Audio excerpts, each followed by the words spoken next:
Imagine the deepest, most primal grief. A mother's heartbreak, echoing through the wild, even within the confines of a zoo. This is where our story begins, with a magnificent lioness named Zola, consumed by an unimaginable sorrow. Her once vibrant spirit, the very essence of her leonine majesty, had dimmed, threatening her very survival. Zola was a queen among lions at the vast, green heart of the wildlife park. Her golden coat gleamed, her roar vibrated through the very earth, and her presence commanded respect and awe. But now, that power had been replaced by a quiet, consuming emptiness. Just weeks prior, her precious cub, a bundle of playful energy and burgeoning roars, had succumbed to canine distemper virus, a silent thief in the night. The grief was a physical weight on Zola. She moved with a heavy slowness, her once bright eyes now dull and distant. The food offered by her devoted caretakers lay untouched, her hunger overshadowed by the ache in her heart. She spent her days curled in a tight ball, a picture of profound devastation, a silent monument to her lost future. This was not just an animal in distress. This was a mother in agony, and every member of the zoo staff felt her pain resonate within them. Stay with us to witness a story that redefines compassion. But amidst this profound despair, a group of dedicated individuals dared to dream of a solution, one as unconventional as it was hopeful. When science meets compassion, extraordinary ideas are born. Zola's deterioration was alarming. Dr. Anya Sharma, the zoo's brilliant and compassionate head veterinarian, spent sleepless nights poring over Zola's charts, her brow furrowed with worry. She understood the science of animal grief, the neurochemical similarities to human bereavement. Zola's brain was awash with stress hormones, causing a profound emotional and physical shutdown. It wasn't just about a full stomach. It was about a broken heart. Every conventional method had been tried. Comfort food, gentle encouragement, even mild sedatives to help her rest. Nothing touched the raw nerve of her loss. Zola was simply fading away. Mr. Ben Carter, the grizzled, experienced head zookeeper, knew Zola better than anyone. He'd seen her arrive as a young cub, witnessed her grow into a formidable lioness, and now watched her waste away. His deep, intuitive understanding of animals told him Zola wasn't just sick, she was heartbroken. He'd seen animals grieve before, but never with such intensity. The weight of losing Zola was a palpable fear among the entire staff. She's not just an exhibit, Anya, Ben had muttered, his voice rough with emotion. She's family. The zoo's leadership and ethical committee gathered for an emergency meeting. The prognosis was dire.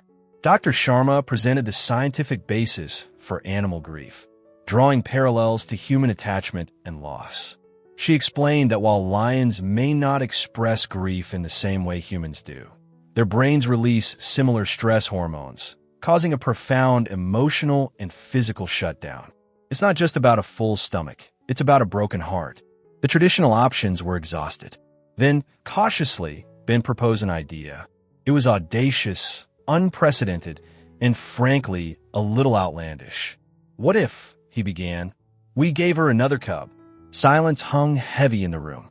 Then, a ripple of murmurs, some of skepticism, others of quiet intrigue. A cub? Where'd they get a lion cub on such short notice? And the risk? The ethical committee debated for hours. The idea was risky, almost reckless. What if Zola rejected it? What if she became aggressive? But the alternative, losing Zola, was simply unthinkable. Desperation, fueled by a deep love for Zola, slowly turned skepticism into tentative hope. They needed something to tap into her primal maternal instincts, something to offer comfort without replacing what was lost. They needed a symbol of new life, a gentle distraction from the gaping wound in her heart. Discover the astonishing first step in this incredible journey. And so, with a mixture of apprehension and unwavering belief, the search began for the perfect candidate to embark on this extraordinary mission of healing. Who knew comfort could come in such a small, furry package? The search for a cub, was not for another lion. That would have been impossible, both practically and emotionally. What they needed was a surrogate, a creature that could offer the warmth and presence of a young one, without the complexities of another big cat. The answer came in the form of Leo, a rescued tabby cat from a local shelter. Leo was no ordinary cat. He possessed an uncanny calm, a curious yet gentle disposition that immediately struck Dr. Sharma and Ben. He was playful when engaged, but also perfectly content to observe, a crucial trait for the unprecedented role he was about to play. The design team, usually tasked with creating engaging exhibits, was now faced with a unique challenge: crafting a lion's mane for a house cat. It had to be realistic enough to evoke a cub's silhouette, comfortable and lightweight for Leo, and, most importantly, safe. Hours were spent selecting the perfect faux fur, meticulously cutting and stitching to create a miniature, fluffy mane that would crown Leo's head. It wasn't about deceiving Zola. It was about subtly tapping into her maternal instincts, offering a familiar, comforting shape, a reminder of the soft fur and innocent gaze of her own cub. The preparation was meticulous. Leo was gradually introduced to the sense of the lion enclosure, his carrier placed strategically so he could hear the distant roars, growing accustomed to the grander world he was about to enter. The team watched him constantly, ensuring he showed no signs of stress, only curiosity. The inherent risks were undeniable. What if Zola saw Leo as prey? What if her grief-fueled aggression overwhelmed her? These were the sleepless nights and constant worries that plagued the team. But the alternative, losing Zola, was simply unthinkable. Every member of the staff held their breath, united by a fragile hope. Witness the breathtaking moment the two worlds collided. The air was thick with anticipation as the gate to Zola's enclosure slowly opened, revealing not another lion, but a beacon of tiny, purring hope. A silent understanding, a gentle touch. Sometimes, that's all it takes. The day of the introduction was fraught with nervous energy. The entire zoo staff watched from a distance, hidden from view, their hearts pounding. Zola lay curled, unmoving, her eyes half closed. Ben, with Leo securely in a small, reinforced carrier, slowly approached the enclosure. He gently placed the carrier down, just far enough away to allow Zola to approach at her own pace. Minutes stretched into an eternity. Zola stirred, her ears twitching. She slowly uncurled, her massive head lifting. Her gaze, still heavy with sorrow, fixed on the small, furry lump in the carrier. Leo, surprisingly calm, peered out, his green eyes blinking. He looked like a miniature, fluffy lion, his newly donned mane framing his innocent face. Zola took a tentative step, then another. Her powerful body, usually so swift and graceful, moved with a newfound caution. She approached the carrier, her immense nose sniffing the air. The staff held their breath. Would she roar? Would she swat? Instead, Zola lowered her head, her nostrils flaring gently. Leo, sensing no threat, let out a soft, inquisitive meow, a tiny, almost imperceptible sound in the vast enclosure. Then, the miracle happened. Zola nudged the carrier with her nose, ever so gently. Leo, emboldened, extended a paw through the mesh, a tiny, curious tap. Zola responded not with aggression, but with a low rumble, a sound that resonated deep in her chest. Not a growl, but something akin to a purr, a sound the zookeepers hadn't heard in weeks. She lay down, her huge head resting near the carrier, her gaze fixed on the small, cub-like creature. The interactions were slow, measured, and always supervised.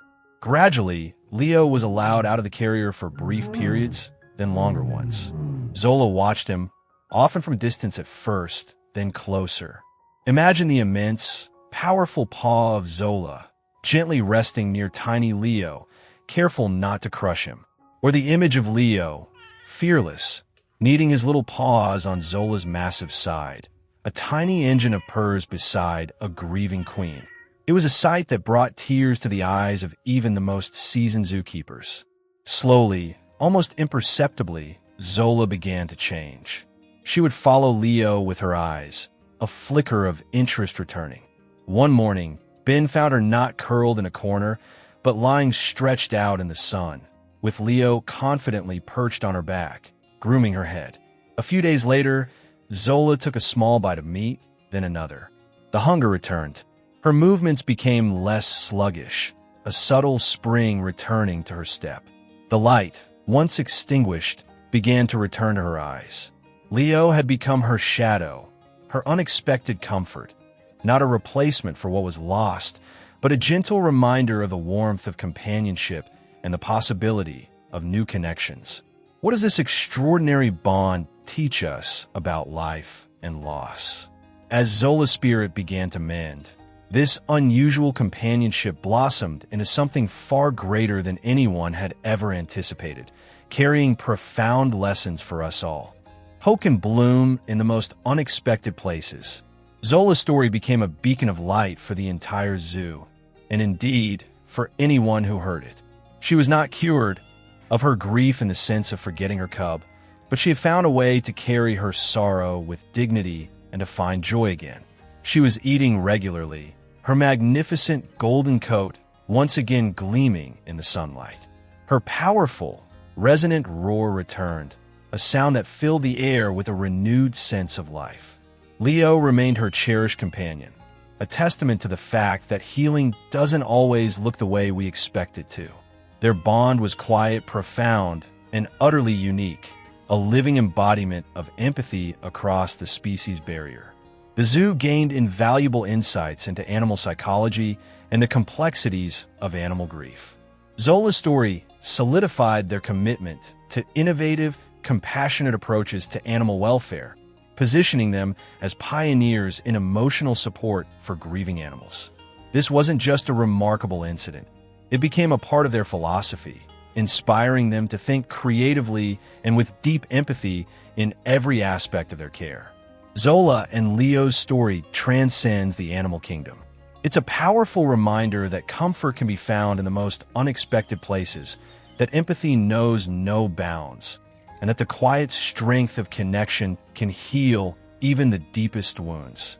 It's about the enduring resilience of life, even in the face of profound loss. It reinforces the idea that by looking beyond conventional solutions and by approaching challenges with an open heart and an innovative spirit, we can discover truly extraordinary outcomes. It underscores our profound responsibility to care for all creatures, to understand their emotional complexities, and to recognize that their well-being extends far beyond just physical health.